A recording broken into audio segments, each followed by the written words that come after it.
अस्सलाम वालेकुम नाज़रीन, मैं हूं अली हैदर। आप देख रहे हैं प्रोग्राम एक पाकिस्तान। नाज़रीन, तहरीक इंसाफ इस वक्त 3 जहती सियासी पॉलिसी इख्तियार किए हुए मफाहमत के बयानात दे रही है, इंतखाबात में धांधली के इल्ज़ामात लगा रही है और इन इल्ज़ामात की बुनियाद पर हुकूमत से टकराव का अज़म जाहिर कर रही है। ताहम आज पाक फौज की जानिब से इंतहाई ठोस अल्फाज में कह दिया गया कि इंतखाबात में धांधली के सिर्फ इल्ज़ामात ना लगाए जाएं बल्कि सबूतों के साथ मुतल्लिका इदारों से रुजू किया जाए। आज army chief general Asim Munir की ज़ेर सदारत कोर कमांडर्स कॉन्फ्रेंस हुई। ISPR के मुताबिक फोरम ने कहा कि पाक फौज का इंतखाबात में सिक्योरिटी के अलावा कोई अमल दखल नहीं था। मुश्किलात के बावजूद फौज ने इलेक्शन कमीशन की हिदायत की रोशनी में महफूज माहौल फराहम किया। कोर कमांडर्स कॉन्फ्रेंस में कहा गया है कि कुछ अनासर अफवाज पाकिस्तान को बदनाम कर रहे हैं जो काबिल मजम्मत है। फोरम ने इस बात पर जोर दिया कि गैर आईनी इकदाम बेबुनियाद सियासी बयानात बाजी और जज्बाती इश्तियाल अंगेजी का सहारा लेने की बजाय सबूतों के साथ कानूनी तरीक़े कार पर अमल किया जाए। ISPR के मुताबिक कोर कमांडर्स कॉन्फ्रेंस में फेक न्यूज़ और मिस इन्फॉर्मेशन पर तशवीश का इजहार किया गया। कोर कमांडर्स कॉन्फ्रेंस में कहा गया कि चंद अनासर गलत खबरें फैलाकर अवाम में मायूसी फैलाना चाहते हैं। ऐसे अनासर सोसाइटी में तकसीम पैदा करना चाहते हैं। इसके साथ साथ कोर कमांडर्स कॉन्फ्रेंस में यह भी कहा गया कि 9 मई के मंसूबा साजों, इश्तियाल दिलाने वालों, हौसला अफजाई करने वालों, शहदा की यादगारों की बेहुरमती करने वालों और फौजी तंसीबात पर हमला करने वालों को इंसाफ के कटहरे में लाया जाएगा। कोर कमांडर्स कॉन्फ्रेंस का यह हिस्सा वाज़ेह तौर पर तहरीक इंसाफ के लिए है, क्योंकि तहरीक इंसाफ की मरकजी क़यादत सानह 9 मई की वारदातों में नामजद भी है और बानी PTI समेत कई अहम रहनुमा गिरफ्तार भी हैं। और इंतखाबात के बाद भी तहरीक इंसाफ की जानिब से यही पैगाम दिया गया है कि वो टकराव की पॉलिसी तर्क करने को तैयार नहीं है। यहाँ तक कि खैबर पख्तूनख्वा का वजीर आला भी उनका अली अमीन गंडापुर को बनाया जाना, जिन पर 9 मई के मुकदमात दर्ज हैं। उन्होंने वजीर आला बनने के बाद जो पहला खिताब किया, इसमें 9 मई की FIRs खत्म करने का मुतालबा किया गया था। और आज भी उन्होंने बानी PTI से अडयाला जेल रावलपिंडी में मुलाकात की है और कहा है कि जल्द वो रिहा हो जाएंगे। 9 मई एक हफ्ते के अंदर जिसका सबूत नहीं है आपके पास, जिस FIR का, वो खत्म होनी चाहिए, चाहे जिस वर्कर के खिलाफ है। अगर एक हफ्ते के अंदर ये FIR खत्म ना की गई तो जिसने गलत FIR की है, मैं इस्लाह का मौका जरूर दे रहा हूं। अगर इस्लाह के लिए तो सजा के लिए तैयार हो जाए, फिर ये देखे कि उसका बेनिफिशियरी कौन है, 9 मई से फायदा किसको हुआ है। हमारा लीडर हक पे है, सच पे है, अल्लाह ताला हमारी मदद करेगा। बहुत जल्द हमारा लीडर भी इंशाल्लाह रिहा होगा। यही नहीं, आज तहरीक इंसाफ ने बानी PTI की रिहाई के लिए करारदाद भी कौमी असम्बली में जमा करा दी है। इस करारदाद में शाह महमूद कुरैशी, परवेज इलाही, यास्मीन राशिद समेत दीगर रहनुमाओं की रिहाई का मुतालबा भी किया गया है। जबकि इंतखाबात में धांधली के इल्जामात लगाकर तहरीक इंसाफ हुकूमत को वोट चोर भी करार दे रही है। खवातीन और अक़लियतों की मखसूस नशिस्तें न मिलने पर एहतजाज का ऐलान भी कर दिया है, यहाँ तक कि बगावत की बातें भी करने लगी। हम पर शहबाज शरीफ को लेजिटिमेट प्राइम मिनिस्टर नहीं मानते। अगर इस तरह इलेक्शन होती है तो मुल्क कैसे बचेगा। मुझे तो डर है खुदा न ख्वास्ता इस मुल्क पे बगावत ना आ जाए। खैबर पख्तूनख्वा के लोगों ने पेशावर में इतवार के दिन तारीखी रिकॉर्ड एहतजाज कराना है। खान का मुतालबा है कि पेशावर में जो एहतजाज हो उसकी खबरें दुनिया के आखिरी कोने तक जानी चाहिए। इंशाल्लाह हम लोग पहले तो पेशावर में ये इस इतवार वाले दिन इंशाल्लाह हम पेशावर में एक पीसफुल एक प्रोटेस्ट करेंगे, 2 हवालों से। एक तो जो हमारा मैंडेट चोरी हुआ है, दूसरा जो हमें रिजर्व सीट नहीं दी जा रही। अगर मफाहमत की बात है तहरीक इंसाफ किसी रहनुमा की जानिब से सामने आई है तो बाद में मुतबादिल बयानात में मफाहमत की वो बातें झुठला दी गईं। जैसे तहरीक इंसाफ के रहनुमा अली मोहम्मद खान ने मफाहमत का पैगाम पहुंचाया तो बानी PTI से मुलाकात करने वाली उनकी बहन अलीमा खान ने कह दिया कि मफाहमत करेंगे लेकिन इनसे नहीं जिन्होंने वोट चोरी का जिम्मेदार समझते। एक जानिब मफाहमत के बयानात हैं, दूसरी जानिब अदम मफाहमत की पॉलिसी है। आखिर तहरीक इंसाफ चाहती क्या है? और इससे भी अहम बात यह है कि तहरीक इंसाफ इलेक्शन में धांधली के इल्जामात तो लगा रही है, लेकिन कोर कमांडर्स कॉन्फ्रेंस एलामिया के मुताबिक क्या वो सबूतों के साथ मुतल्लिका इदारों से रुजू भी करेगी? बात करने के लिए हमें ज्वाइन किया है हमारे साथ पाकिस्तान तहरीक इंसाफ के सीनियर रहनुमा जनाब शौकत बसरा साहब। बहुत शुक्रिया सर आपके कीमती वक्त का। सर, सबसे पहले तो मफाहमत करनी है, लड़ाई करनी है, क्या करना है सर? मुफाहमत किस बात पे? मुफाहमत होती है ना पाकिस्तान के लिए, आवाम के लिए। पाकिस्तान की आवाम ने मैंडेट दिया इमरान खान को, चूँकि इमरान खान पाकिस्तान है। आपने हर तरह का जुल्म जबर करके देख लिया, पार्टी तोड़ ली, प्रेस कॉन्फ्रेंस करवा ली, एक लंबी दास्तान है। और मैं समझता हूँ शौकत बसरा तो डायरेक्ट विक्टिम भी है इस इलेक्शन का भी, मैं आपको बताता हूँ। और ख़ुद जो कुछ मेरे साथ हुआ, चादर चार दीवारी के तकद्दुस को पामाल किया गया, बात माँ बहनों बेटियों तक चली गई, कारोबार बंद कर दिए गए। पाकिस्तान की तारीख में अगर 4 आमरों का दौर में काउंट करूँ ना, उसका अशरे शिरमनी जो हम हर आदमी जो PTI का वोटर सपोर्टर था इवन उनको भी फेस करना पड़ा। यानी कि बात यह है कि माएँ बहनें तो सबकी साझियाँ होती हैं, वहाँ तक आज तक कोई नहीं गया था इस अंदाज में।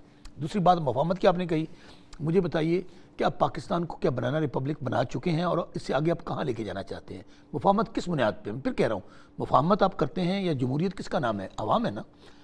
अवाम ने एक वाज़े मैसेज दे दिया, आपने बल्ला छीन लिया 11th आवर पे। वो ज़ाहिर एक प्री प्लान था, एक लंडन प्लान था, जिस किताब पे सारा कुछ हो रहा था। और चूँकि ये इन्हें साड़ी गल हो गई है, इन्हों की गल अवाम नाल नहीं सी हुई। इनकी अब आप देख रहे हैं कि ना कागजात नामजदगी से लेकर सीटें छीनने तक जिन्होंने गल हुई सी उन्होंने ही सारा कुछ लैके देता उन्होंने। कभी ऐसे हुआ पाकिस्तान में कि आप हमें कैंपेन भी ना करने दें, इंतखाबी निशान भी छीन लें, हमें ना रैली करने दें, ना जलसा करने दें, पार्टी का लीडर अंदर हो? तो अब आपने इनको हुकूमत नहीं करने देनी? नहीं, हुकूमत किस बात की? मैं फिर कह रहा हूँ, हुकूमत करते हैं जब आपके पास कोई लेजिटिमेसी हो, आपके साथ कोई कानूनी आपके पास कवर हो। ये पाकिस्तान की तारीख का अली भाई, मैं 5 इलेक्शन खुद लड़ा हूँ, 2-3, इट्स मदर ऑफ ऑल रिगिंग्स। ये डाका है, ये फ्रॉड है, ये झुरलू है। ये अवाम को ये मैसेज दिया गया है कि आपकी कोई हैसियत नहीं है, कोई औकात नहीं है, आप कीड़े मकोड़े हैं, आप जो मर्जी कर लें। फैसला वो करेंगे जो हम बुलेट के जरिए बैलेट को छीना गया है। हमारे मुखालिफिन ओपनली कहते हैं कि जाएं जो करना है कर लें। आज मुझे बताइए, अगर यही करना था तो क्या ज़रूरत थी? आपने पहले भी आइन तोड़ लिया मुल्क के अंदर। तो इस वक्त ना कोई, मैं कानूनदान होने के नाते कह रहा हूँ, छोड़ दे, मैं PTI का बंदा हूँ और जिसके साथ 40,000 की धांधली हुई है। आज ना पाकिस्तान में आइन मौजूद है, ना कानून मौजूद है, ना इदारे। और मैं फिर बात बताऊँ, इदारे अवाम से होते हैं। इस वक्त अवाम का ट्रस्ट इस इलेक्शन के बाद इदारों से मुकम्मल तौर पर। अच्छा, अब ये आपने कहा कि ये मदर ऑफ ऑल रिगिंग है ये।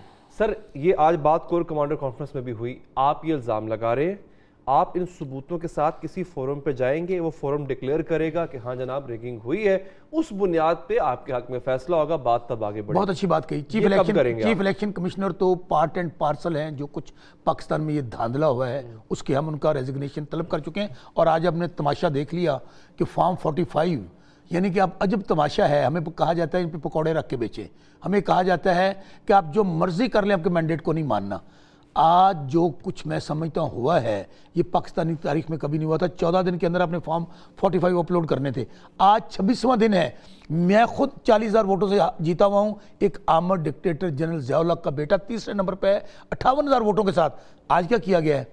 फैब्रिकेशन की गई है उन्हीं फॉर्म को, यानी कि 47 को बनाने में आपको 26 दिन लग गए। वो भी आप जालसाजी तरीके से कर लेते, अकल से कर लेते। आज अभी मैंने सुना है कि फेसबुक डाउन हो गई है, कोई कह रहा है वो इंटरनेशनली हुई है। नहीं, ये जो हम फॉर्म अपलोड कर रहे हैं ना, जहाँ पे जालसाजी की गई है, उसकी वजह ये। दूसरी बात, हाँ, वे फॉरवर्ड है, मैं आपकी बात अली भाई मान लेता हूँ। इस वक्त कौन सी, चले ये तो PTI है ना, जाना चाहिए हमारे सियासी और नजरियाती मुखालिफ हैं। मौलाना फजलुर रहमान सियासी और नजरियाती मुखालिफ हैं, उनके बयानात आप TV पे चला नहीं सकते, जिस तरह की वो ख़तरनाक गुफ्तगू कर रहे हैं। हम कहते हैं कि चीफ जस्टिस साहब, मान लिया इस बात को, चीफ जस्टिस साहब ने अगर बल्ला हमसे ना 11th आवर पे छीनते, आज तक पाकिस्तान की तारीख में ऐसे नहीं हुआ, ना ये धांधली होती, ना ये इस वक्त खरीदो फरोख्त वोटों की हो रही है, ना वो होती। तीसरी बात, किससे मुखातिब थे आप? चीफ जस्टिस पाकिस्तान जनाब तो काजी फैसल साहब। आपको इलेक्शन कमीशन पे नहीं एतबार, तो फिर उन्हीं के पास चले जाएं। नहीं, मैं हाँ बिल्कुल जाते हैं। हाँ। वो ये करें, फुल कोर्ट बना दें। तो सुने, फिर वही बात, मेरी बात सुन ले, फुल कोर्ट बनाएं। मैं आपसे लाइव प्रोग्राम में बैठा हूँ। हाँ। पूरी वो लाइव दिखाते हैं ना। हाँ। पूरी कौम को लाइव दिखाएं। अगर हम साबित ना कर सके, वो ही फुल कोर्ट हमें फांसी पे लटका दे। दूसरी बात, चीफ जस्टिस काजी फैसल साहब उसका हिस्सा ना हो। क्यों? आपको याद होगा 5 मेंबर्स बेंच ने एक फैसला दिया था, चीफ जस्टिस गुलजार साहब उसके वो हेड कर रहे थे। उन्होंने कहा था कि चीफ जस्टिस काजी फैसल ईसा साहब का बायस है टुवर्ड्स इमरान खान एंड तहरीक इंसाफ, वो अपने आप को अलग कर लें, उसके बाद और फुल कोर्ट हो। और फुल कोर्ट हो। मैं कहता हूं अगर वो फैसला दे दें, मेरे भाई ऐसे नहीं होता कि हम बत्ती के पीछे लगा दें। ये अवाम का मैंडेट तो है। आप जैसे कि ना आप कह रहे हैं कि जनाब अदालत भी हमारी मर्जी की हो, मर्जी की नहीं मांगी, बाद जो फैसला आएगा वो मर्जी की नहीं मांगी। कितने जजेस हैं? 14 या 15। चीफ जस्टिस काजी फैसल साहब, मैं फिर कह रहा हूं, उन बकायदा जजमेंट मौजूद है सुप्रीम कोर्ट की, उनके कलीग्स की, जिसको हेड कर रहे थे जैसे गुलजार साहब, उनको तो मॉरली एथिकली उनको उस बेंच का हिस्सा नहीं होना चाहिए जिसमें हमारे केस सुने जाए। अब हमारा दूसरा इल्जाम भी है कि आज नून लीग जस्टिस बंदियाल के बारे में कहती थी, बंदियाल साहब नहीं गए, आप लोगों ने डिफेंड किया, क्या किया? आपने कहा कि बंदियाल साहब क्यों जाए भाई, वही यही फुल कोर्ट वो मांग रहे थे, तब आप बंदियाल साहब को डिफेंड मैं करते फिर थे। कह रहा हूं, आज नून लीग कह रही है धांधली नहीं हुई, एमकेएम कह रही है धांधली नहीं हुई, पीपल्स पार्टी कह रही है धांधली नहीं हुई, क्योंकि वो बेनिफिशियरीज हैं, उनको सीटें इस तरह, वो घर में डाका पड़ता है ना, डाकू माले गनीमत लूटते हैं, यहाँ पर कहा गया 10 वो तो फिर 10 दिनों के लिए सीटें चाहिए। सवाल तो ये उठता है ना, वो बेनिफिशियरी हैं इसलिए वो कह रहे धांधली नहीं हुई, आपको मिला कुछ नहीं, आप कह रहे धांधली हुई है। मिला है, हमें अवाम का इत्मीनान मिला है। मैं फिर आपको कहने वाली भाई, जब अवाम इदारों से मायूस हो जाती है, जब ये रियासत से लोग मायूस हो जाते हैं, तो लोग ये मायूसी, मैं फिर कहता हूँ ये 25 करोड़ का मुल्क है, ये 70-80 नहीं है, ये ब्लैक एंड वाइट टेलीविजन का दौर नहीं है। आज हर हाथ में टेलीविजन पकड़ा हुआ है। इसी टेलीविजन ने शौकत बसरा के 8 दिन पहले कागजात मंजूर होते हैं सुप्रीम कोर्ट से।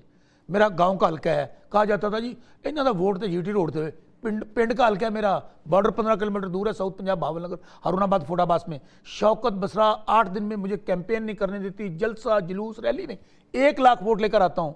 शौकत बसरा को हरा दिया जाता है कि ये अवाम का, उनका जो मैंडेट दिया, हमें पूछते हैं गली मोहल्लों में, बसरा साहब की कितना साढ़े वोटा था, हमने आपको वोट डाला था, मुझे बताएं हम कहाँ जाएं, हम ये करें, हम कहें नहीं जी वो वोटों पर डाका पड़ गया है और आप हो क्या रहा है, बंदर बांट क्या हो रही है, और ये 70 साल से ये हो रहा है। इमरान खान तो 3 साल रहा है ना, तेरा अब्बा सदर, मेरी बेटी वज़ीर आला, तेरा अब्बा वज़ीर आज़म, तू वज़ीर खारजा, तुम्हारा गवर्नर, मेरा ये गवर्नर, तुम्हारा पंजाब, तुम्हारा सिंध, तुम्हारा बलूचिस्तान, लुटो तो फुटो।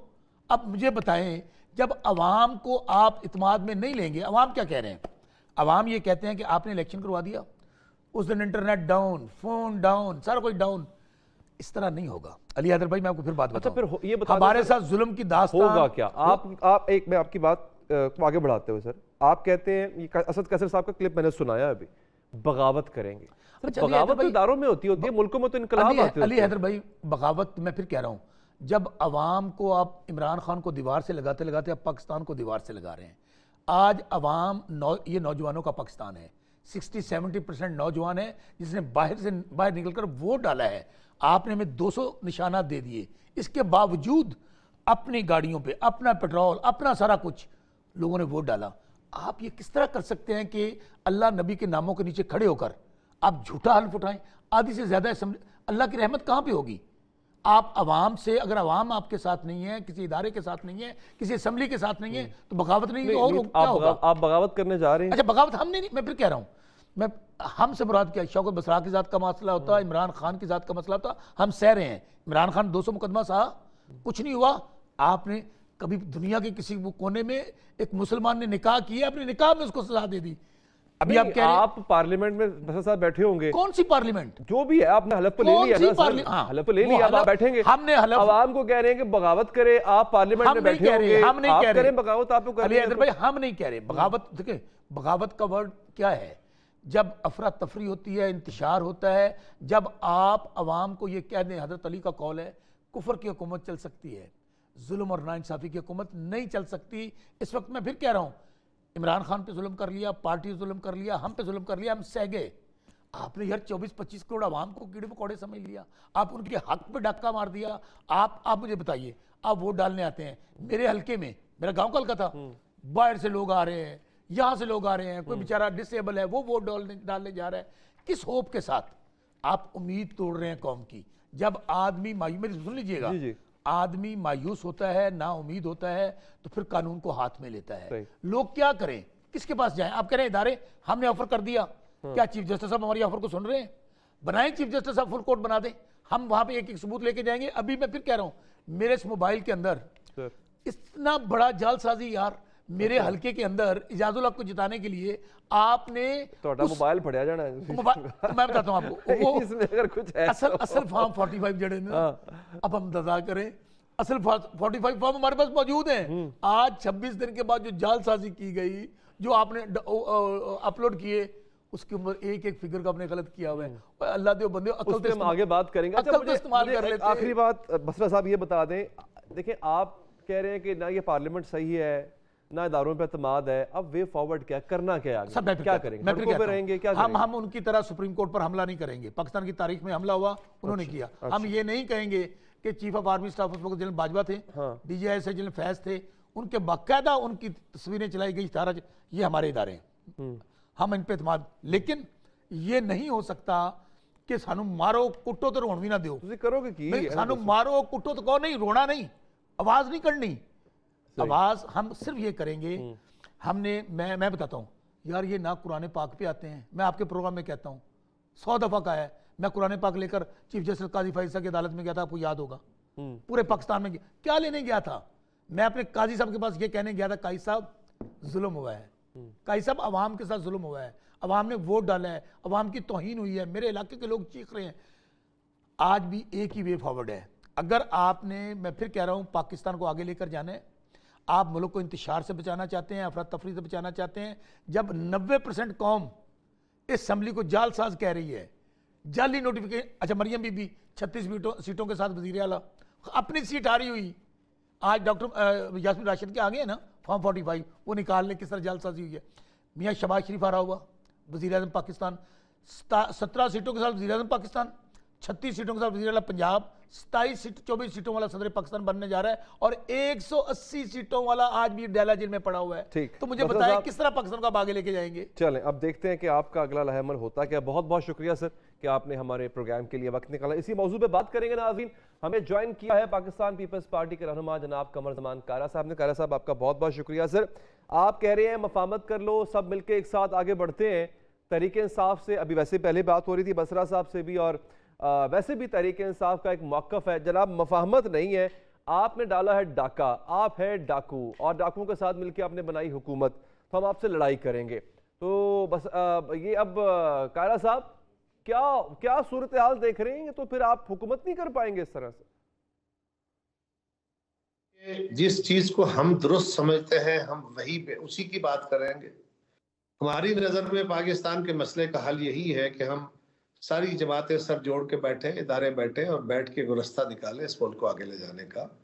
ये तसादम का रास्ता दुरुस्त रास्ता नहीं है। हमने अपने सियासी जमातों को भी, अपने इदारों को भी, पार्लिमान को भी, सबको स्पेस देनी है। एक दूसरे के साथ अंडरस्टैंडिंग करके अपनी अपनी जगहों पर वापस जाना है। जब निज़ाम अपनी जगह से हिल जाता है तो ये जो कुछ ख्वाहिशें हैं हमारे मुखालिफिन की कि वो कोई रेवोल्यूशन लाना चाहते हैं, उनको भी बहुत समझाया है कि भाई इस तरह नहीं हो सकता कि आप एक ही वक्त में आप जरा सोचे तो सही ना, सियासी जमातों के साथ आप लड़ाई लड़ रहे हैं, आप किसी दूसरे को तस्लीम करने को तैयार नहीं है। यानी आप कह रहे हैं कि जी हमारी 160 सीटें हैं, 160 कहां से आ गई है, इसका कोई वजूद नहीं है। 12-14 सीटों के खिलाफ आपने सिर्फ दरखास्तें जमा कराई हैं, लेकिन चले उनका एक क्लेम अपनी जगह। इसका मतलब है कि बाकी इस मुल्क की आधी सीटें तो उनके खिलाफ लोगों ने वोट जीती है ना, उनको भी पाकिस्तान के शहरियों ने वोट दिया है। और जिन सीटों से पीटीआई के लोग जीते हैं या सुन्नी तहरीक के लोग जीते हैं, वो वहां पे भी बाकी जमातों को वोट मिला है। और अगर गौर किया जाए तो बाकी जमातों के वोट इकट्ठे करके इनसे ज्यादा है। तो उनके मैंडेट को आप तस्लीम ना करें और आप कहें हम किसी से हाथ नहीं मिलाएंगे, हम किसी से बात नहीं करेंगे, इसका मतलब है you are denying the mandate of the people. दूसरा, आप इलेक्शन कमीशन को गालियां दे रहे हैं, आप उसको तस्लीम करने को तैयार नहीं है, आप वजीर आजम को तस्लीम करने को तैयार नहीं है, आप फौज के साथ लड़ना चाहते हैं, आप एजेंसीज के खिलाफ लड़ना चाहते हैं। तो एक वक्त में आप सारे महाज खोल के कोई वे फॉरवर्ड नहीं दे रहे कि किस तरह आप आगे बढ़ने का रास्ता पैदा कर सकते हैं, किस तरह इस मुल्क के अंदर आपके पास वे फॉरवर्ड है क्या। सिर्फ ये जो है हम लोगों को एजिटेट करके, लोगों को नफरत लोगों में बढ़ा के आप कौन सी पॉजिटिविटी को आगे लेके आ सकेंगे। ये तो उनका काम है। वो सोचिए, वो पाकिस्तान का इस हद तक नुकसान करने चल पड़े हैं कि वो IMF को खत लिख रहे हैं, उससे पहले भी। और IMF को खत लिखने से क्या होगा? कुछ नहीं होगा, लेकिन पाकिस्तान पे एक दबाव तो बढ़ गया। और अगर IMF उनकी बात को जरा गौर से सुन ले तो उसके बाद IMF ये हमारी ट्रांच अगर खुदा न खास्ता रोक ले तो क्या होगा? हुकूमत को क्या होना है? मुल्क डूब जाएगा, मुल्क डिफॉल्ट कर जाएगा। तो उनको इस बात की भी परवाह नहीं है।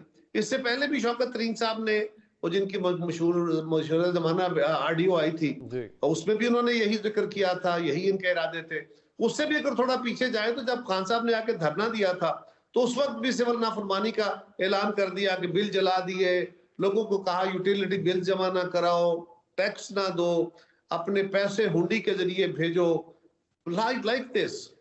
तो ये जो रवैया है कि अगर मैं नहीं तो मुल्क भी नहीं, बेशक जो मर्जी हो, मैं हूं तो मुल्क है, मैं हूं तो सब कुछ है। लेकिन कारा साहब ये रवैया तो इनका 2014 से लेके अब तक है, तो फिर आप जो मफाहमत की ऑफर दे रहे थे उसका क्या फायदा? मतलब जब उनका मिजाज ही यही है तो फिर आप क्यों मफाहमत की बात कर रहे हैं? हमें तो अपनी ड्यूटी अदा करते रहना चाहिए, हमें तो समझाने की कोशिश करनी चाहिए। दूसरा तो तसादम का रास्ता है, तसादम के रास्ते को हम भी अडॉप्ट कर लें तो फिर तो और काम खराब, ये तो चीजें बिगड़ना शुरू हो जाएंगी। ये मुनासिब रास्ता नहीं है। हम इसीलिए कह रहे हैं, बार बार कह रहे हैं कि हमें मुफाहमत के अमल को ही आगे लेके चलना है, उसी के लिए हमें स्पेस पैदा करनी है और मिलजुल के फैसले करके, वाइडर ओनरशिप के साथ फैसले करके इस मुल्क को आगे बढ़ाया जा सकता है। वो नहीं मान रहे, अपने रवैये नहीं बदल रहे, इसके बावजूद हमें तो वही कहना चाहिए ना। हम क्या कहें, हम उनको नहीं मानते, ये तो कोई रवैया ना होगा। ठीक, अच्छा तो क्या साहब जो मुतालबात तरीके इंसाफ कर रही है उसमें कोई पेशकदमी नहीं हो सकती? क्या ये पॉसिबल नहीं है कि एक ही दफा तहकीकात करवा ली जाए धांधली के इल्जामात की, ताकि कल को कोई उंगली ना उठा सके? देखिए, बिलावल साहब ने कल अपनी स्पीच के अंदर क्या कहा? उन्होंने कहा कि 9 मई के वाकयात पे तहकीकाती कमीशन बनाए और सुप्रीम कोर्ट के चीफ जस्टिस पे मुश्तमिल बनाए। उन्होंने ये भी मुतालबा किया, ये भी कहा कि अगर हमारे दोस्तों को समझना चाहिए कि पिछले 2018 के इंतखाब में भी हम लोग इसी तरह खड़े फॉर्म 45 लेके बातें कर रहे थे, 45 और 47 की। उससे पहले भी ये सूरत हाल रही है। हमारे मुल्क के अंदर इलेक्शनों पे अदम एतमाद किसी एक कैफियत रही है माजी में, लेकिन उन्होंने साथ दावत भी दी कि आइए बैठ के इस मसले का ऐसा हल निकालें कि जिससे इलेक्शन न छीना जा सके, इलेक्शन पे उठने वाले सवाल ना उठ सके। उसका जवाब अगर ये नहीं दिया जाएगा तो आज तो हुकूमत के पास ऐसा कोई ऑर्गन, कोई ऐसा इंस्ट्रूमेंट नहीं है कि हुकूमत कहे जी फलां फलां फलां फलां एमएनए हमारा जो है वो डी सीट हुआ, एमपीए भी डी सीट हुआ, आइए ये सीटें आप लीजिए और आ जाइए, बैठ जाइए आके। क्या ये मानना चाहते हैं, मांगना चाहते हैं? ऐसे तो नहीं होता। हाँ, आप अपने फोरम्स पे जाइए, आप सुप्रीम कोर्ट गए हैं तो सुप्रीम कोर्ट की ही मान लीजिए, हम भी सुप्रीम कोर्ट की मानेंगे। तो लेट्स सी कि सुप्रीम कोर्ट आपके इस इशू को किस तरह टैकल करता है। बिस्मिल्लाह। आपको स्पेशल सीटें नहीं मिली, आपको बहुत दुख है, ओके, लेकिन आप अपनी गलतियों को इलेक्शन कमीशन पे मत डालिए। आपने अगर आपकी लीगल टीम आपके केस को सही तरह नहीं हैंडल कर सकी तो ये आपकी जिम्मेदारी है, उनकी तो नहीं। उन्होंने तो कानून के मुताबिक चलना है। सो उसके लिए आपके पास अगला फोरम मौजूद है। आप सुप्रीम कोर्ट गए हैं, लेट्स सी सुप्रीम कोर्ट क्या फैसला करती है। ठीक है कारा साहब, आपका बहुत बहुत शुक्रिया, आपने हमारे प्रोग्राम के लिए वक्त निकाला। आगे बढ़ेंगे नाजरीन। इलेक्शन कमीशन ऑफ पाकिस्तान की जानिब से फॉर्म 45 अपनी वेबसाइट पर अपलोड कर दिए गए हैं। फॉर्म अपलोड होने के महज चंद घंटे गुजरे हैं कि फॉर्म में मुबैना बेज़ाब्तगियों के हवाले से एक तवील बहस शुरू हो चुकी है। फॉर्म 45 को बुनियाद बनाकर सोशल मीडिया सारिफीन और सहाफ़ी सवालात उठा रहे हैं। सोशल मीडिया का जायजा लेने के बाद इलेक्शन कमीशन की वेबसाइट पर चंद हलकों में गिनती में संगीन गलतियां सामने आई हैं। हमारी टीम ने कराची के एक हल्के NA 240 के फॉर्म 45 का जायजा लिया। अब ये बड़ा इंटरेस्टिंग है नाज़रीन, आप गौर से देखिएगा। इस हल्के में मुकाबला है आजाद उम्मीदवार रमजान और पीपल्स पार्टी के उम्मीदवार सलीम मामडीवाला के दरमियान था, लेकिन फॉर्म 47 के मुताबिक यहां से MQM के उम्मीदवार अरशद अब्दुल्ला वोहरा कामयाब हुए। इस हल्के के फॉर्म 45 में जिन पोलिंग स्टेशन में तमाम पोलिंग एजेंट्स के दस्तखत मौजूद हैं, वहां पर आप देखिएगा कि MQM को महज 2 से 10 के दरमियान वोट मिले। अब आपके सामने इस वक्त जो है ये दस्तखत शुदा फॉर्म मौजूद है, इसमें 2 या 10 मैक्सिमम इतने वोट मिल रहे हैं, जबकि सलीम मामडीवाला और रमजान को 100 से ज्यादा वोट मिले। लेकिन अब आपने अगला जो ट्विस्ट है वो बड़े गौर से देखना है कि जिन पोलिंग स्टेशन के फॉर्म 45 पर पोलिंग एजेंट्स के दस्तखत मौजूद नहीं थे, वहां से MQM के उम्मीदवार 300 और 500 वोटों के दरमियान वोट हासिल कर रहे हैं। ऐसी ही कहानी गुजरात के हल्के NA 64 में भी दिखाई गई। ये आप देख सकते हैं कि MQM वाले जो उम्मीदवार हैं वो लीड ले रहे हैं उन फॉर्म 45 में जहां पे दस्तखत नहीं है। अच्छा, अब मैं आपको अगेन गुजरात की तरफ लेके आता हूं, NH 64 में उसका फॉर्म अभी आपके सामने आ जाएगा नाजरीन। आजाद उम्मीदवार थी कैसरा लाही, यानी पाकिस्तान तहरीक इंसाफ की हिमायत याफ्ता। 590 वोटों को 90 बना दिया गया। चौधरी सालिक हुसैन के 11 वोट्स को 511 बना दिया गया, ऐसा इल्जाम लगाया जा रहा है। NA 128 के पोलिंग स्टेशन नंबर 307 में देखा जा सकता है कि ऑन चौधरी को 755 वोट मिले, सलमान अकरम राजा को 463 वोट मिले और दीगर उम्मीदवारों को 106 वोट मिले। अब सलमान अकरम राजा, ऑन चौधरी, अब आपने देखना यह है कि यहां पे नजर आ रहा है कि जो गिनती है उसके साथ छेड़छाड़ की गई, यानी टेम्परिंग की गई, लिखाई के ऊपर लिखाई आपको नजर आएगी। अच्छा, अब एक और इंटरेस्टिंग बात है, मैं दोबारा बताता हूं किस किस को कितने वोट मिले। जरा सलमान अकरम राजा को नाजरीन मिले हैं 463 वोट और इससे पहले जो है वो ऑन चौधरी साहब को जो वोट मिले हैं वो भी आपको मैं दिखाता हूं। ऑन चौधरी साहब को मिले हैं 755 वोट। अब इनको अगर जमा किया जाए तो कुल वोट 1324 बनते हैं, ठीक हो गया।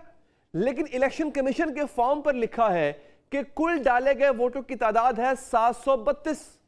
तो इसका मतलब है कि ऑन चौधरी के वोटों की तादाद डाले गए तमाम वोटों से ज्यादा है, यानी टोटल वोट ही जब 724 है तो ऑन चौधरी को टोटल वोटों से ज्यादा वोट कैसे पड़ गए या कुल मिला के वोट कैसे पड़ गए। तो दोस्तों, इस तरह की ये अनोमलीज हैं, इस तरह की बेज़ाब्तगियां हैं जो कंफ्यूजन पैदा कर रही हैं। तो इंतखाबात पर एतराज़ात सिर्फ तहरीक इंसाफ नहीं कर रही है, बल्कि दीगर मुस्लिम लीग नून और पीपल्स पार्टी भी फॉर्म 45 और फॉर्म 47 के दरमियान फर्क पर मोतरज है। नवाज शरीफ का हल्का हो या फिर ऑन चौधरी के पोलिंग स्टेशन, रिहाना डार हो या फिर खैबर पख्तूनख्वा के हल्के, इलेक्शन कमीशन के अनोखे फार्मूलों से माहिरीन रियाजी सर पकड़कर बैठ गए। फॉर्म 45 में ऐसी जमा तफरीक की गई कि जीते और हारने वाले दोनों परेशान। ये दास्तान कराची से लेकर खैबर इस्लामाबाद से गवादर तक हर जगह यकसा है। इन फॉर्म्स के इलेक्शन कमीशन की वेबसाइट पर अपलोड होने के बाद एक नई बहस शुरू हो गई, एक नया पंडोरा बॉक्स खुल गया। इस वक्त नाजरीन इलेक्शन कमीशन की जिम्मेदारी है कि वो फॉर्म 45 पर उठने वाले एतराजात का दुरुस्त जवाब दे, बताए कि ये क्या है जो सवालात हमने उठाए हैं। और अभी ये एक बहुत छोटा हिस्सा है जो वक्त की कमी का बायस हम आपको बता पाए हैं। एक बहुत बहुत बड़ा अंबार है इन बेज़ाब्तगियों का या इन अनोमलीज का। सवाल नाज़रीन यहां पर यह है कि क्या सियासी जमातें जो धांधली के इल्जामात आयद करती हैं इन फॉर्म्स को लेकर अदालत से रुजू करेंगी? क्या इंतखाबात को लेकर एक तवील अदालती जंग शुरू हो जाएगी? इंतखाबात में बेज़ाब्तगियों का जिम्मेदार कौन है? तहरीक इंसाफ के मुताबिक पंजाब और कराची में धांधली हुई। क्या PTI की नजर में खैबर पख्तूनख्वा में शफाफ इंतखाबात हुए? इंतखाबात में बेज़ाब्तगी साबित होने की सूरत में असम्बलियों का मुस्तकबिल क्या होगा? ये बहुत अहम सवाल है नाज़रीन जो अभी हम उठाएंगे। हमारे साथ जो मेहमान हैं उनकी तरफ बढ़ेंगे। यहाँ पे एक मुख्तसर सा वक्फा लेंगे नाज़रीन और वक्फे के बाद हाजिर होंगे।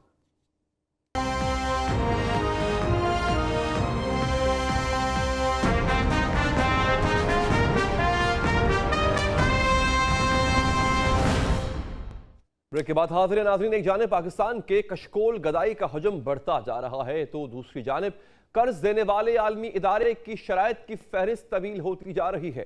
डॉन न्यूज के मुताबिक नई हुकूमत को 7 से 8 अरब डॉलर के नए प्रोग्राम के लिए बैनुल अक़वामी फंड IMF के सामने झोली फैलाना पड़ेगा और नौ मुंतखब वज़ीर आज़म शहबाज शरीफ ने मनसब संभालते ही वजारत खजाना को नए कर्ज के लिए ग्रीन सिग्नल दे दिया है। मुल्क माशी तौर पर इस कदर निढाल हो गया है कि अभी IMF का मौजूदा कर्ज प्रोग्राम इस साल अप्रैल में मुकम्मल होना है, जिसके तहत तकरीबन 1 अरब 20 करोड़ डॉलर की किस्त बाकी है। लेकिन इस प्रोग्राम की तकमील से पहले ही नई हुकूमत को नए कर्ज के लाले पड़ गए हैं। जहां नई हुकूमत कासा उठाए IMF के दर जाने के लिए पर तोल रही है, वहां बैनुल अक़वामी मालियाती फंड ने भी अपने मुतालबात बढ़ा दिए हैं। IMF ने नई हुकूमत को नया शरायतनामा भेजा है जिसमें मुतालबा किया गया है कि सेल्स टैक्स में छूट खत्म करे, खुराक, दवाओं, पेट्रोलियम मस्तूमात और स्टेशनरी समेत मुतादिद अशिया पर कम अज कम सेल्स टैक्स 18% किया जाए। IMF के अंदाजे के मुताबिक GST के शरों को माकूल बनाने से मजमूई मुल्क की पैदावार यानी GDP का 1.3% महसूल हासिल हो सकता है, जो कौमी खजाने में 1300 अरब रुपए के बराबर है। दूसरी जानब यानी दूसरे मानों में IMF ने नई हुकूमत को 1300 अरब रुपए के नए टैक्स लगाने की तजवीज़ दी है। IMF ने यह उम्मीद भी जाहिर की है कि रवा माली साल पाकिस्तान की माशी तरक्की की शरह 2% रहेगी। बैनुल अक़वामी फंड का डू मोर यहीं खत्म नहीं हुआ, बल्कि आलमी इदारे ने कौमी खजाने से सरकारी मुलाजमीन की पेंशन का बोझ खत्म करने की तजवीज़ भी दे दी है और हुकूमत ने 1 जुलाई से नई रजाकाराना पेंशन स्कीम लाने की तैयारी भी कर ली। भारत तर्ज के इस स्कीम के तहत इदारा और मुलाजमीन मिलकर म्यूचुअल फंड कायम करेंगे, यानी मुलाजमीन की तनख्वाह से जितनी रकम की कटौती की जाएगी उतनी ही रकम हुकूमत अदा करेगी और वो रकम को इन्वेस्टमेंट करके मुनाफा कमाया जाएगा। इस स्कीम में मौजूद सरकारी मुलाजमीन की मुलाजमत खत्म होने के बाद इनका ताल्लुक हुकूमत से खत्म हो जाएगा और मुलाजमीन की सरमायाकारी से आने वाली रकम से इन्हें पेंशन दी जाएगी। नई सरकारी भर्तियां इसी रजाकाराना पेंशन स्कीम के तहत होंगी। खबरों के मुताबिक इस वक्त मुल्क में 43 पेंशन फंड काम कर रहे हैं, जहां 61 अरब रुपए की सरमायाकारी की गई है। इदारों की निजकारी भी IMF का बड़ा मुतालबा है। बैनुल अक़वामी मालियाती फंड पहले ही PIA की निजकारी का प्लान मंजूर कर चुका, जबकि अब तो नौ मुंतखब वज़ीर आज़म शहबाज शरीफ ने भी खसारे में डूबे इदारों की निजकारी जबकि इजाफी इदारे खत्म करने का इंदिया दे दिया है। PIA ही नहीं, पाकिस्तान में खसारे पे चलने वाले इदारों की एक तवील फहरिस्त है नाजरीन। एक रिपोर्ट के मुताबिक 8 सरकारी इदारों का सालाना खसारा 250 अरब से तजावुज कर गया। रेलवेज और स्टील मिल्स बड़े सफेद हाथी हैं तो नेशनल हाईवे अथॉरिटी और पाकिस्तान स्टेट ऑयल कंपनी का भी बुरा हाल है। सवाल यह है कि क्या मुल्क में टैक्सों की बौछार होने जा रही है और महंगाई का सैलाब आने को है? क्या निजकारी का तूफान भी सर पर है और कौमी इदारे धड़ाधड़ निजी तहवील में चले जाएंगे? इसी पर बात करेंगे। मैं ज्वाइन किया है प्रोफेसर डॉक्टर खाका नजीब साहब ने। डॉक्टर साहब बहुत शुक्रिया आपके कीमती वक्त का।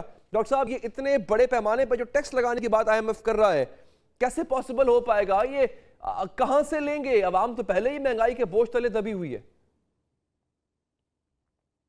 अली, ये कितनी सोबरिंग थॉट है कि मैं आपको ये कह रहा हूँ कि पाकिस्तान 73 साल हिस्ट्री में अब 24वें IMF प्रोग्राम में जा रहा है।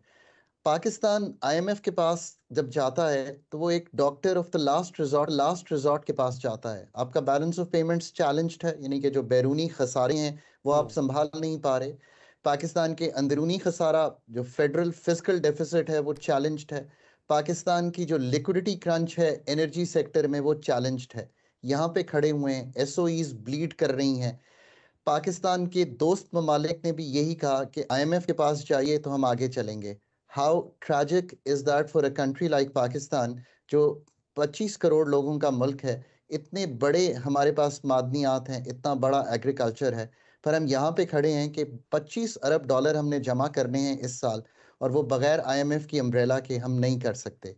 21 प्रोग्राम अली हम IMF के इनकम्प्लीट छोड़ के आ रहे हैं।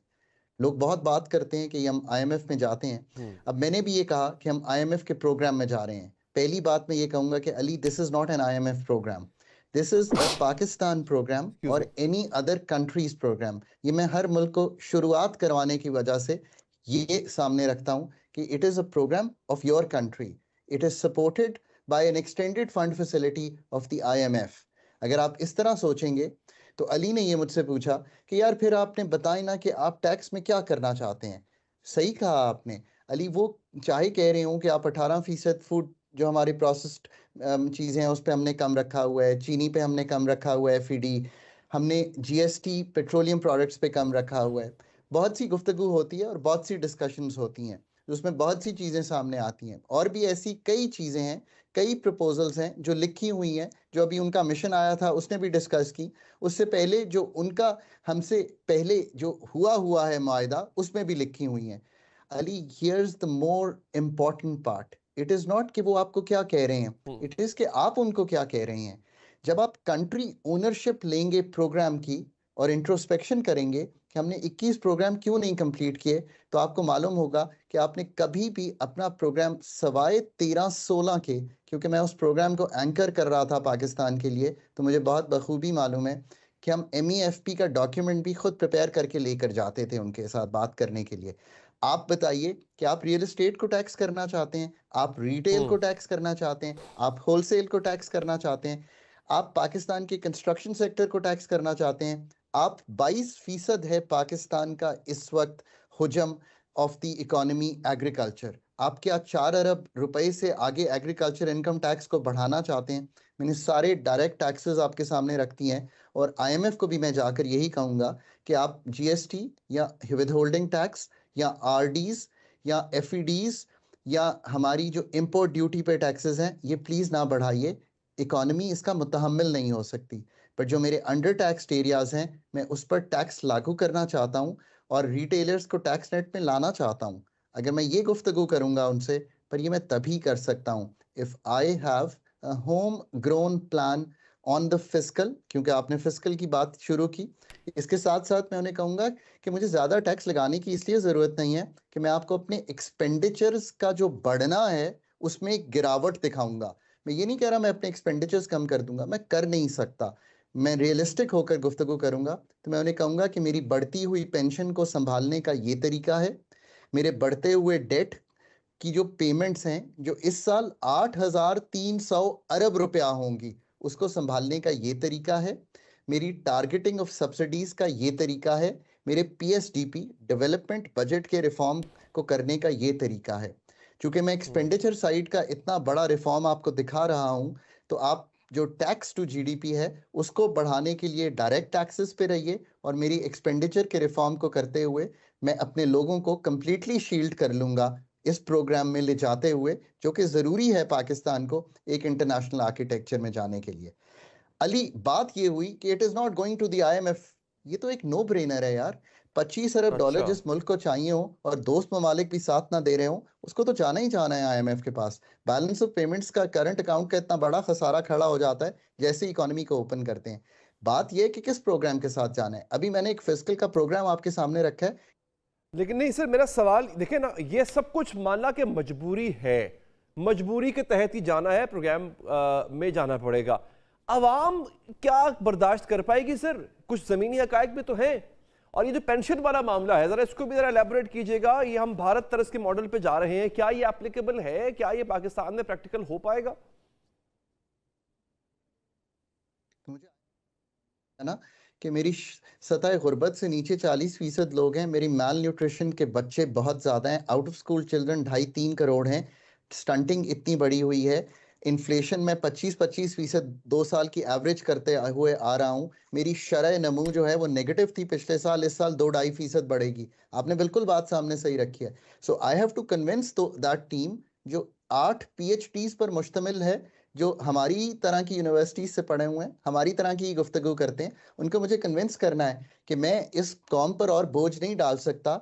मुझे अपनी मैन्युफैक्चरिंग को चलाना है, इसलिए मुझे पॉलिसी रेट को भी नीचे लाना है। इसमें कोई दो आरा नहीं हो सकती। मुझे पाकिस्तान की टैक्सेशन को डायरेक्ट करना है। मैं कीमतें बढ़ाकर लोगों पर बोझ नहीं डाल सकता, गैस, बिजली और पेट्रोलियम का। अब मुझे इस्लाहात करनी है। मैं आपके साथ इस्लाहात के एजेंडे पे गुफ्तगू करना चाहता हूँ। अगेन, फिर आप एनर्जी सेक्टर का प्लान रखिए। आप पावर सेक्टर में क्या उनको देना चाहते हैं प्राइसिंग के अलावा? 15 फरवरी को आपने क्या स्ट्रक्चरल बेंचमार्क तय किया उनसे कि हम गैस की कीमत तब्दील कर देंगे? अली, मैं तो ये तय भी नहीं करना चाहता उनसे। मैं इसलिए नहीं तय करना चाहता Ali, that's a no brainer.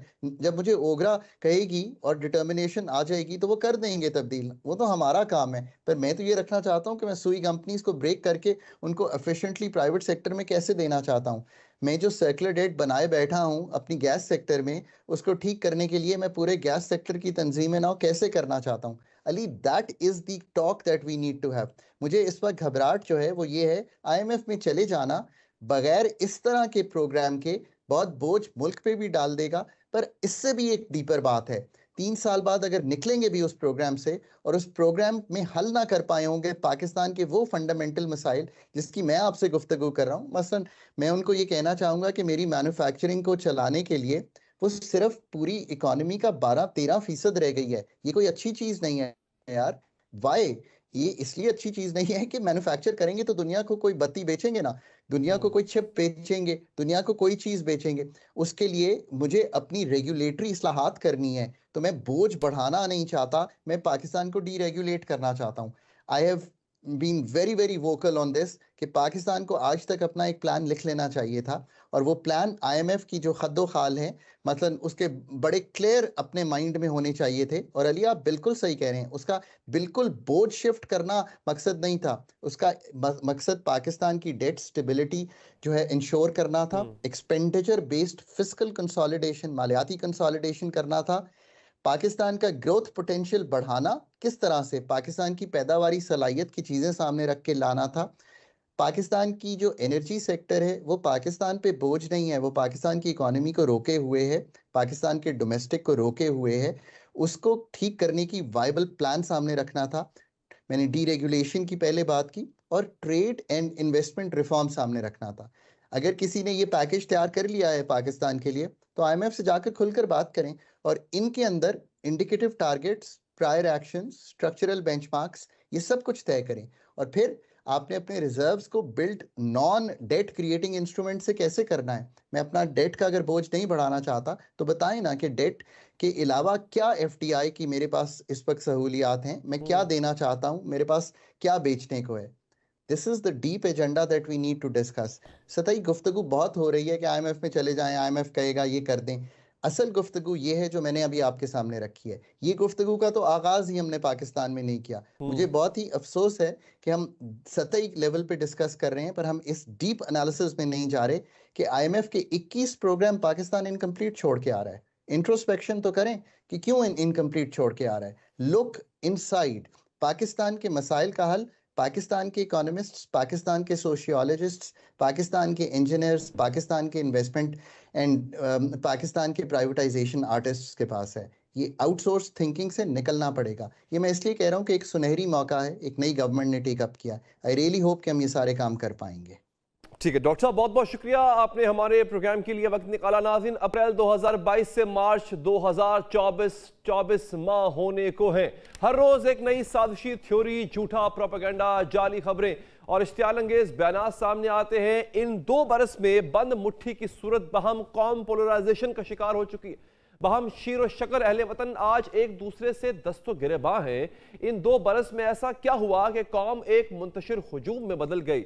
इस कहानी का आगाज तहरीक इंसाफ के अहम रहनुमाओं के हालिया बयानात से करते हैं, जिनमें PTI क़यादत ने इंतशार फैलाने पर बैरून मुल्क बैठे 2 यूट्यूबर्स से ऐलाने लाताल्लुकी किया। तहरीक इंसाफ 2 यूट्यूबर्स से ऐलाने बरात कर रही है। हालांकि ये 2 अफराद ही नहीं बल्कि सरकशों का पूरा लश्कर है, जिन्होंने 2 करोड़ों मासूम पाकिस्तानियों के जहन आलूदा किए। ये तो आटे में नमक के बराबर है। उन्होंने पूरी कौम में नफरत के बीज बोए हैं। ये वो नफरत है जिससे सारी कौम के जहनों को आलूदा किया। मुल्की सलामती के इदारों के खिलाफ अमेरिका और बरतानिया में मुजाहरे किए। बानी तहरीक इंसाफ की गिरफ्तारी के बाद मैराथन ट्रांसमिशन के जरिए जज्बात उभारे, जिसके नतीजे में बलवाई शोहदा की यादगारों, कौमी असासों और मुल्की सलामती के इदारों की तोड़ फोड़ करने को पहुंच गए। तहरीक इंसाफ की जानिब से सबसे पहला हमला जाली ट्वीट्स के जरिए बलूचिस्तान में पाक फौज के हेलीकॉप्टर हादसे में लेफ्टिनेंट जनरल सरफराज अली की शहादत से शुरू हुआ, जिसमें 237 ट्विटर अकाउंट्स के जरिए 554 ट्वीट्स के जरिए पाक फौज के खिलाफ प्रोपेगेंडा किया गया। इन अकाउंट्स में 204 पाकिस्तान से चलाए जा रहे थे, जबकि 17 इंडिया और 16 दीगर ममालिक से ऑपरेट हो रहे थे। पाकिस्तान से ऑपरेट होने वाले ट्विटर अकाउंट्स में से अक्सर ने वीडियोस के जरिए अपना तहरीक इंसाफ से ताल्लुक जाहिर किया और माजरत की, जबकि उस वाक़े के बाद पाक फौज और सियासी क़यादत ने इस मुहिम के जिम्मेदारों के खिलाफ कार्रवाई की जरूरत पर जोर दिया। इस घटिया मुहिम के बाद भी तहरीक इंसाफ को चैन नहीं आया। बैरून मुल्क मौजूद ट्रोलर्स एक ट्वीट या यूट्यूब वीडियो के जरिए बयानिया दिया जाता और इस बयानिए को तहरीक इंसाफ के कारकुनान सोशल मीडिया पर खूब फैलाते। यूट्यूब के जरिए पाकिस्तान से बाहर बैठे वीलॉगर्स मुल्क के खिलाफ जहर उगलते और डॉलर्स कमाते रहे, लेकिन इनके वीलॉग्स ने मुल्क में इंतशार की फिजा पैदा कर दी। यही नहीं बल्कि अमेरिका, बरतानिया और कनाडा में मुकीम तहरीक इंसाफ से वाबस्ता यूट्यूबर्स और इन्फ्लुएंसर्स ने फेक न्यूज के जरिए भी आवाम में हैजान पैदा किया।